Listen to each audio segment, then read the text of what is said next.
Mesdames, Messieurs, bonjour et bienvenue dans ce 13h Bénin. Voici pour vous le sommaire, une meilleure gouvernance dans le secteur de la microfinance. L'ambition du gouvernement étant d'assainir ce secteur et accompagner les populations les plus vulnérables dans la promotion de l'économie locale. Une série de réformes a été induite par l'État béninois à cet effet. Quelles sont donc ces actions qui sont menées dans le secteur de la microfinance et leurs retombées? On va le savoir dans un instant. Ensuite, les rideaux sont tombés sur l'atelier d'évaluation des élections du 8 janvier dernier organisé par la Commission électorale nationale autonome Sénat.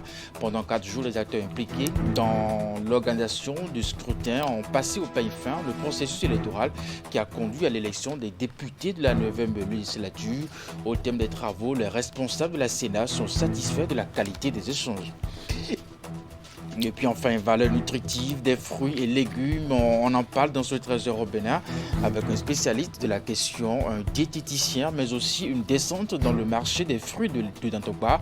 Nous sommes allés rencontrer les vendeuses de ces aliments et quelques consommateurs à cet effet.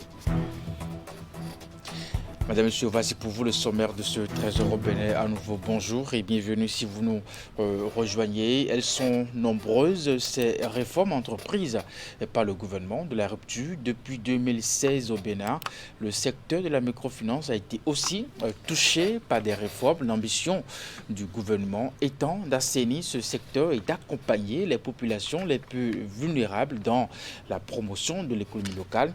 Une série de réformes a été induite par l'État béninois. Effet. Quelles sont donc ces actions qui sont menées dans le secteur de la microfinance et leurs retombées? Éléments de réponse dans ce reportage signé Ingrid Day et d'Héron-Pévi en Réganti. Les nombreuses réformes induites par le gouvernement de la rupture depuis 2016 pour le développement du Bénin ont considérablement boosté le secteur de la microfinance.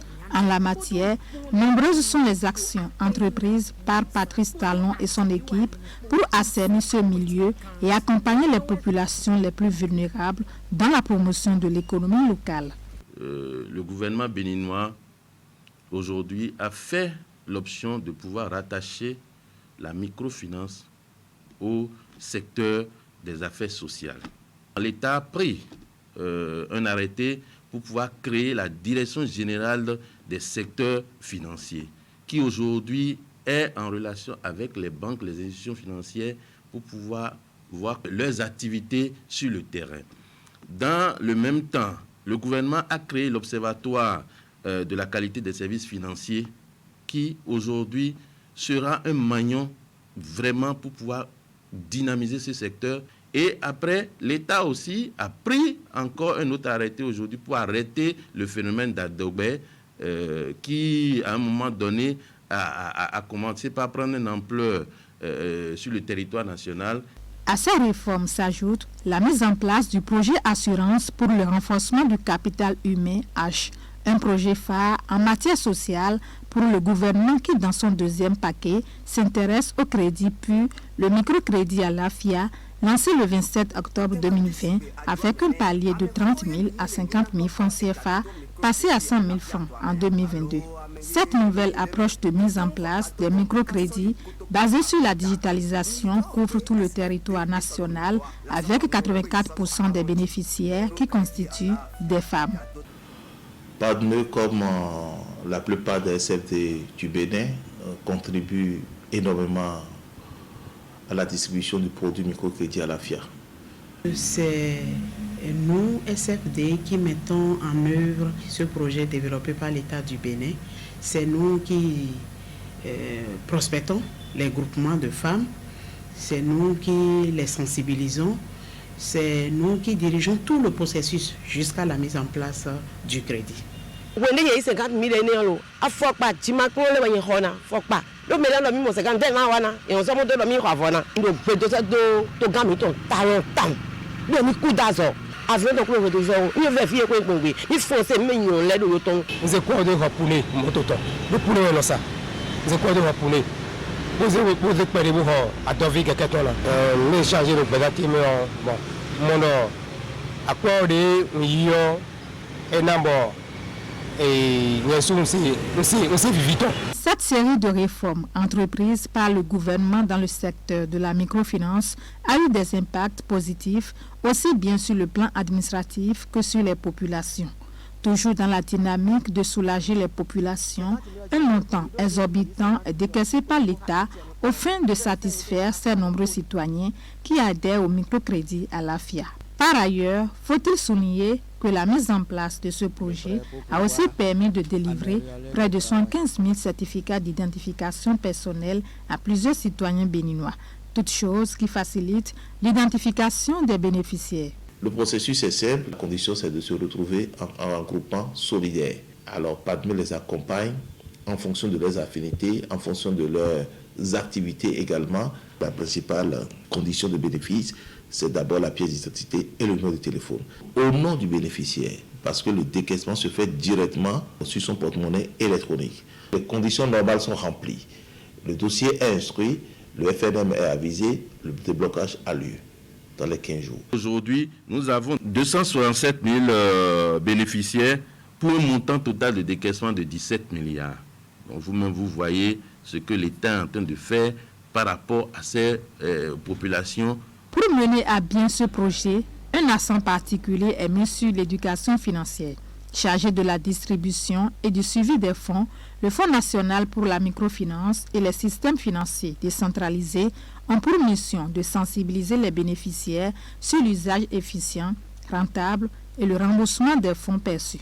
Pour ce faire, un programme de formation et un mécanisme de suivi sont initiés par les autorités en charge du secteur à cette fin.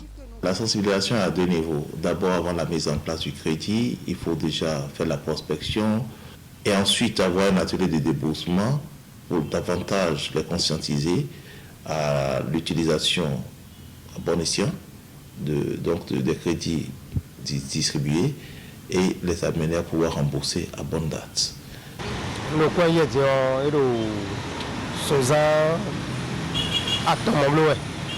Parce que les meilleurs sur le pot de date 14. La majorité des bénéficiaires honorent réellement leur engagement. Aujourd'hui, nous pouvons vous dire que nous sommes à un taux de plus de 98% de remboursement. Donc, c'est un produit apprécié, c'est un produit qui reçoit l'adhésion de la population. En tant que SFD, on n'a pas de sanction à leur endroit. La seule sanction, c'est que vous ne serez plus renouvelé. Donc pour l'augmentation, il faut avoir bien remboursé la première phase qui est 30 et 50 000 avant de passer à 70, 80 jusqu'à 100 000. Au vu de tous ces indicateurs, il n'est plus à démontrer que le secteur de la microfinance se porte à merveille. Pour qui connaît les ambitions du gouvernement, aussi grandes soient-elles, il n'entend pas s'arrêter en de si bons chemins. Des perspectives sont envisagées par l'État pour assainir davantage le secteur de la microfinance pour le bonheur de la population béninoise et le développement du Bénin à travers la promotion de l'économie locale et l'accès au crédit de proximité. Le gouvernement béninois, le programme des Nations Unies pour le développement et le Royaume des Pays-Bas s'engagent à lutter contre la radicalisation, l'extrémisme violent et le terrorisme. Dans ce cadre, il a été procédé au lancement officiel d'un projet de cohésion sociale au profit des populations des départements du Septentrion confrontés depuis quelque temps à ces phénomènes. La cérémonie de lancement de ce projet s'est déroulée dans la salle de conférence de l'hôtel de ville de Parapou en présence du ministre de l'Intérieur, de la Sécurité publique, du représentant du PNUD, des préfets des 4 départements du Septentrion, mais aussi des maires. Reportage de Epiphane Tchabi, Socrate à Dantoli. Face à la radicalisation, l'extrémisme violent et le terrorisme au Bénin, le gouvernement, à travers le ministère de l'Intérieur et de la Sécurité publique et ses partenaires, dont le programme des Nations Unies pour le développement et l'ambassade du Royaume des Pays-Bas mutualisent leurs efforts pour renforcer la résilience des populations des départements septentrionaux confrontés depuis quelque temps au phénomène. Le projet de lutte contre la radicalisation, l'extrémisme violent et le terrorisme au Bénin est entré dans sa phase active. Ce projet vise à faire prendre conscience aux communautés à la base de la nécessité de travailler à consolider la cohésion sociale et à éviter à exacerber les conflits latents. Avec ce projet d'une grande pertinence du point de vue socio-économique, il s'agit résolument d'aller de l'avant dans l'adoption d'une réponse concertée et résiliente à l'impact social du phénomène de la radicalisation, l'extrémisme violent et le terrorisme.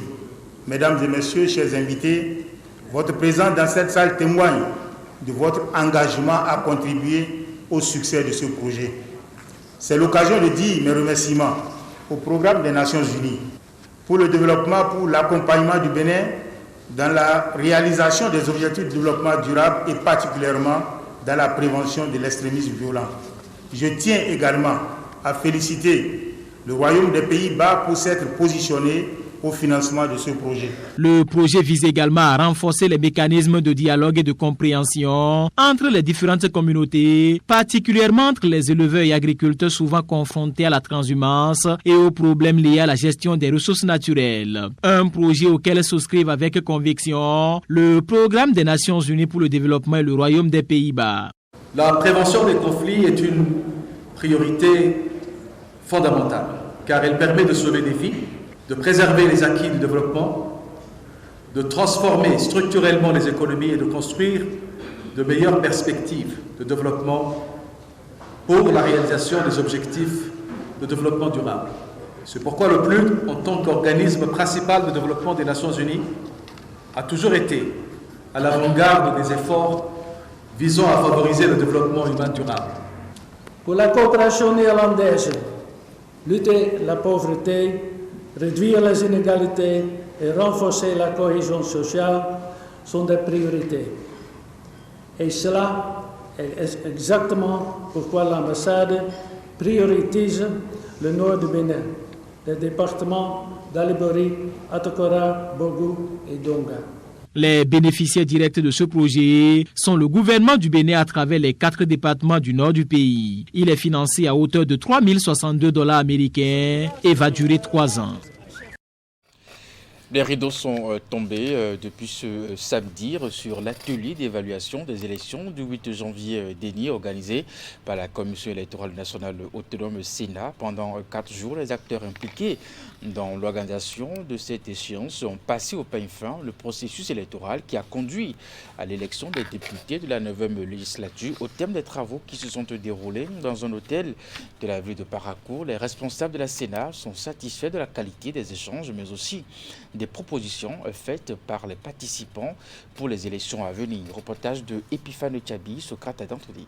Pendant 4 jours, la Commission électorale nationale autonome Sénat, les parties prenantes et les partenaires techniques et financiers de l'institution ont passé en revue le déroulement des législatives du 8 janvier 2023. Communication, meublé de débats, travaux de groupe, concertation collective et amendement des différents rapports proposés. Ainsi se résument les activités qui ont meublé ces 4 jours de réflexion. Les points forts de cette échéance électorale, les difficultés, les perspectives, mais aussi des recommandations ont résulté de ces échanges. Il y a eu plus d'une dizaine, de recommandations qui ont été faites au niveau, à l'adresse de la Sénat, je crois 5 ou 6 à l'adresse du gouvernement, autant à l'adresse de l'Assemblée nationale, où il est demandé qu'il y ait, si possible, peut-être après la mise à l'épreuve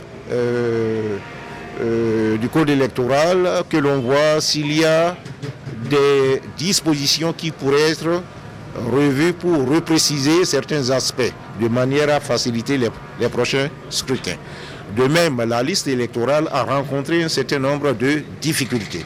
Et vous le savez, ces difficultés sont liées principalement au fait que certains n'ont pas retrouvé leur nom, d'autres ont été déplacés souvent à des distances énormes, ce qui a impacté sur le taux de participation. Donc, il a été demandé à l'ANIP de corriger cette liste-là au besoin de faire une toilette, en fait. Les recommandations issues de ces 4 jours de travaux prouvent à suffisance que la Sénat a convenablement joué sa partition dans l'organisation de cette échéance électorale. Le président de l'institution s'en réjouit d'ailleurs et compte mettre en œuvre les recommandations faites afin de parfaire les prochaines échéances. La relation est importante. Il reste à faire une exploitation judicieuse. Nous pouvons dire mission accomplie. Pour cela, nous exprimons notre sincère gratitude à tous les participants qui ont mis de côté leur activité habituelle pour se consacrer rapport adopté par l'ensemble des participants à cette séance permettra à la Commission électorale nationale autonome Sénat de consolider les acquis, mais aussi de corriger les insuffisances, ce qui permettra d'améliorer les performances de la Sénat dans l'organisation des consultations électorales à venir. Les fils et filles de Natemba, dans l'arrondissement de Kouandé, ont célébré, bien entendu, ce samedi, Yopaka, la fête du Petit Mille, encore appelée la fête des moissons, une réjouissance culturelle et cultuelle qui permet chaque année à ces petits-fils du Kaba de remercier Dieu et les membres des ancêtres, en l'occurrence la divinité Tchankpa, pour les avoir aidés à faire les récoltes. Cette 7e édition de Yopaka, voici le résumé. C'est la 7e fois que les filles et fils Natemba de l'arrondissement de Roukayo, commune de Kouandé, se retrouvent pour rendre grâce à Dieu et à la divinité Tchankpa qui leur ont permis de faire les récoltes. C'est le Yopaka, la fête du Petit Mille, encore appelée la fête des moissons en langue nateni. C'est Yopaka qui nous a réunis. C'est la fête identitaire et culturelle des Natemba. Cette fête, c'est d'abord la fête des moissons. Elle est célébrée pour rendre grâce à Dieu, l'être le suprême, et spécialement à la divinité Tchankpa, pour avoir accordé leur grâce à toute la communauté Natemba dans la commune de Kouandé, et aussi pour implorer la clémence de ces divinités-là et essayer de conjurer le mauvais sort, les blocages éventuels qu'il y avait eu au cours de l'année qui s'achève, pour que cela ne se reproduise au cours de l'année à venir. Ils sont donc venus de tous les villages de l'arrondissement d'Oroukayo, ici à Ganikperou, pour sacrifier à la tradition de cette fête de valorisation de leur culture.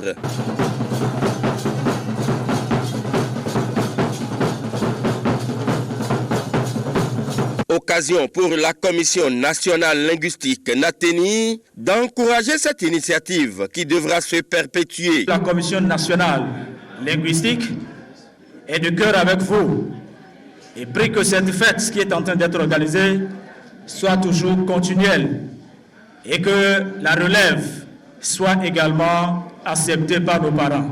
Et nous croyons que cette culture que vous êtes en train de développer sera archivée pour permettre à la génération montante de mieux s'entretenir et de garder ce cap que nos parents nous ont enseigné. Première autorité de la commune et natif de Roukayo, le maire de Kouandé s'est réjoui pour cette fête qui s'agrandit d'année en année. Cette fête, actuellement, après la fête de la Kani, c'est la deuxième fête qui rassemble tous les fils parlant la même ethnie.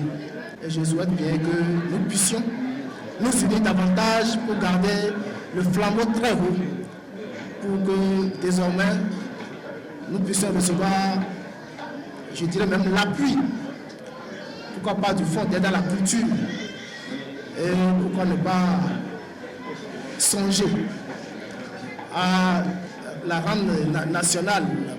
Cette fête, c'est la nôtre. Nous n'avons aucune raison que cette fête sombre.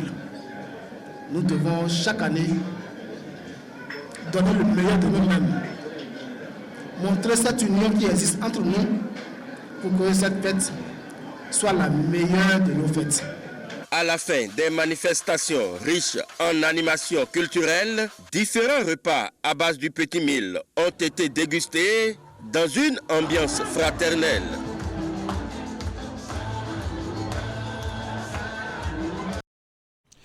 Dans la suite de ce 13h au Bénin, ce dimanche dernier, le député Salifou Issa a soufflé 60 bougies, un anniversaire célébré dans sa circonscription électorale au milieu de ses militants et sympathisants.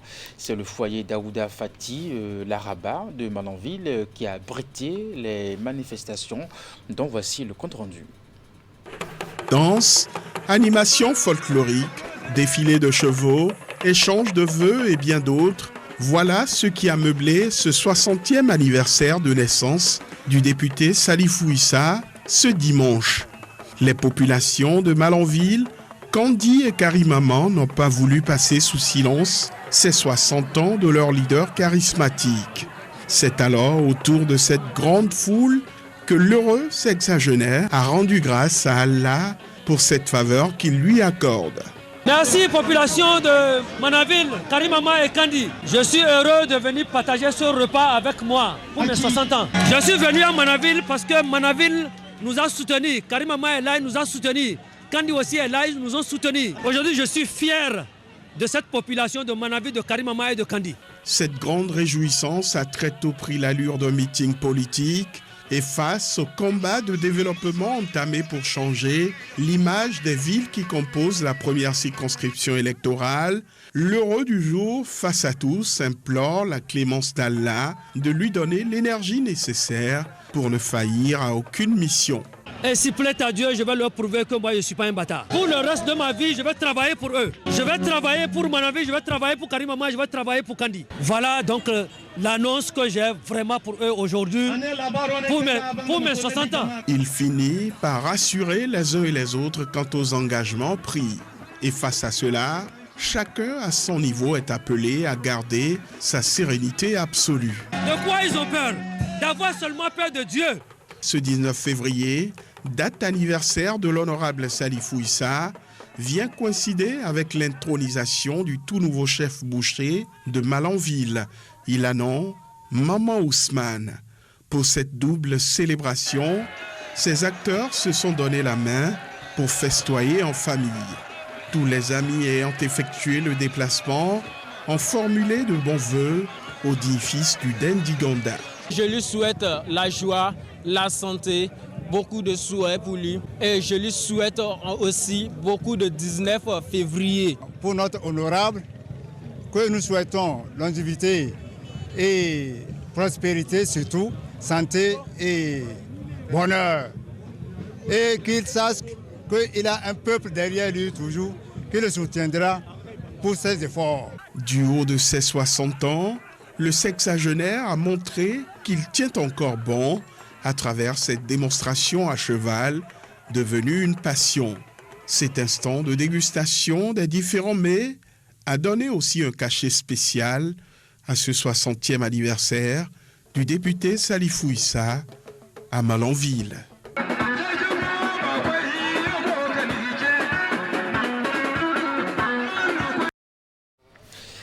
Valeur nutritive des fruits et légumes, on en parle dans ce 13h au Bénin avec un spécialiste de la question, un diététicien mais aussi une descente dans le marché des fruits de Dantokwa où nous sommes allés rencontrer les vendeuses de ces aliments et quelques consommateurs également. Reportage.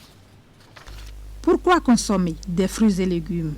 Parce qu'ils sont riches en fibres, en vitamines et minéraux ou parce que leurs effets sur la santé sont bénéfiques pour les êtres humains?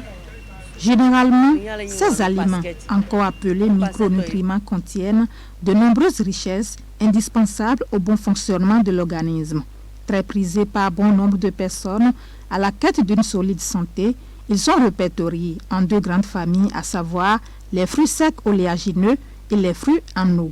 Les fruits à eau, il y a la pastèque, il y a la papaye, et les fruits secs maintenant oléagineux, il y a la date, il y a l'abricot, il y a aussi notre arachide, par exemple avec des fruits secs. Et quand on rentre dans les légumes, nous avons les légumes à eau et les légumes secs.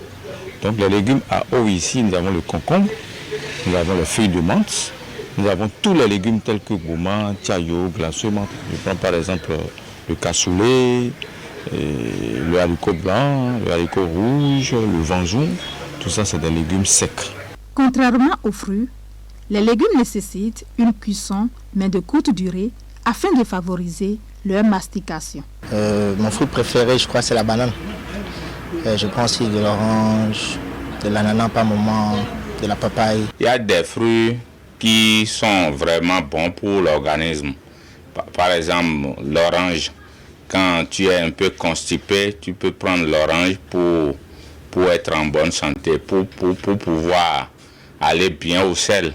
À en croire les spécialistes, les fruits et légumes facilitent le bon fonctionnement des organes tels que le cœur, le foie, les poumons les reins, le pancréas et le système nerveux.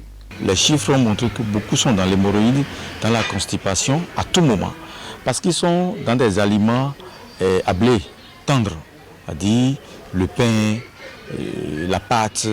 C'est pourquoi l'OMS recommande 5 fruits, 5 légumes par jour.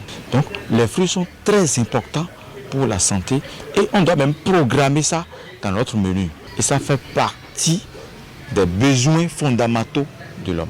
Pour la plupart des consommateurs de fruits, la consommation de ces aliments se fait au décès, ce qui n'est pas conseillé selon les spécialistes. Les fruits, généralement, je les prends après les repas pour faciliter la digestion. Le matin, quand je me réveille, je prends au moins du banane. Le soir, avant le coucher, je prends d'orange pour pouvoir vite digérer ce que j'ai pris. Il faut prendre les fruits le matin. Donc, on est contraint de prendre des fruits avant de manger. Mais il y a beaucoup qui prennent des fruits après avoir fini de manger. Attention, il y a le test de glycémie à jeun et le test de glycémie post-pondérale. Donc, il faut savoir que si tu prends les fruits après, ta glycémie peut monter. Et tu auras peur de dire que tu as le diabète. Non. Donc, il faut éviter de prendre les fruits après avoir fini de manger. L'hémorroïde, la constipation chronique, l'insuffisance rénale et le cancer du côlon, ce sont les risques auxquels est exposé celui qui présente la carence en fruits et légumes.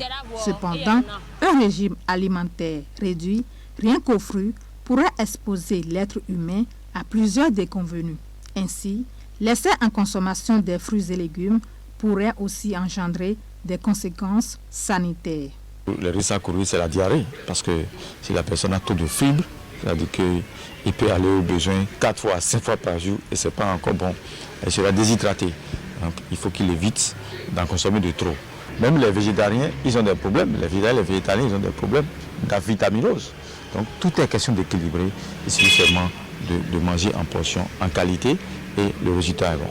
Si ces aliments micronutritifs sont bénéfiques pour la santé, il est cependant déconseillé aux diabétiques d'éviter les fruits et légumes à index glycémique élevé comme la banane, les dattes, l'orange, la pastèque, le manioc, l'amarante appelée fortete en langue fon. Pour ceux qui souhaitent perdre du poids, ils peuvent en plus des activités sportives consommer le concombre, le citron, les ananas, les oranges et boire assez d'eau. En définitive, des portions de fruits et légumes dans nos assiettes sont bénéfiques pour la santé, mais réduire l'alimentation rien qu'aux fruits peut être aussi un danger pour la vie.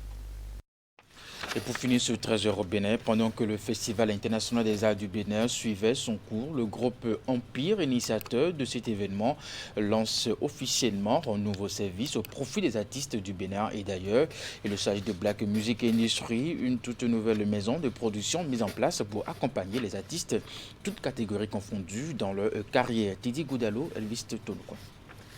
Black Music Industry se positionne aujourd'hui comme le label du groupe Empire. Black Music Industry, une toute nouvelle structure pour accompagner toute catégorie d'artistes. C'est un nouveau-né du groupe Empire que dirige Ulrich Adjovi, qui est destiné aux artistes musiciens, plasticiens, cinéastes et bien d'autres. Black Music Industry sera spécialisé dans la production audiovisuelle, dans l'édition musicale, dans la diffusion, dans la promotion, dans le booking, dans le management artistique. Le concerto désormais sera ouvert du 1er janvier jusqu'au 31 décembre afin de faire circuler, programmer des artistes, pas en playback, mais des artistes en live où tout le dispositif est déjà là. C'est-à-dire que l'artiste arrive, n'a plus besoin de communiquer, n'a plus besoin de réfléchir. L'espace est là, la sonorisation, le podium est là, la lumière est là, tout est là. L'artiste se déplace juste pour venir prester afin de pouvoir démontrer ce qu'il sait faire. La nouvelle maison de production Black Music Industry se veut donc un espace de production et de diffusion des œuvres artistiques. Elle ouvre également ses portes à toute forme de collaboration avec d'autres labels pour que rayonne la musique africaine. Notre objectif ne sera pas de récupérer l'artiste dans les mains de cette maison de production, mais de signer un partenariat et d'associer notre expertise pour permettre à ce que l'artiste qui est dans ce label puisse reconnaître le succès à travers les expériences que nous avons. Je rentre en tant que label avec M. Alonso, mais je vais me faire on va dire, je vais me donner le rôle d'aller convaincre certaines personnes qui ont de l'argent, de leur faire comprendre que dans la musique, on peut gagner beaucoup d'argent. Parce que les hommes d'affaires ne croient plus à l'écosystème de la musique. Il faut trouver le moyen de leur faire comprendre qu'aujourd'hui, avec la digitalisation de ce secteur, avec toutes les plateformes qui existent, il y a possibilité de gagner beaucoup d'argent dans la musique. Pourquoi nous avons donné le mot Black Music Industry? Je pense qu'aujourd'hui, l'écosystème africain doit avoir son industrie. Sans industrie, on ne peut rien créer, on ne peut pas gagner d'argent. L'artiste ne peut pas vivre de son art sans industrie. L'annonce de création du label Black Music Industry intervient pendant que le Festival international des arts du Bénin suit son cours. Une conférence débat qui a porté sur la thématique « Le Bénin dans l'écosystème du digital africain » précède le lancement officiel des activités de Black Music Industry. Madame, Monsieur, c'est la fin de ce 13h au Bénin. Merci de l'avoir suivi, de votre fidélité également. Dans la suite des programmes, à 16h, votre bulletin d'information, 19h30, la grande édition de la soirée. Jusque-là, portez-vous bien et à très bientôt.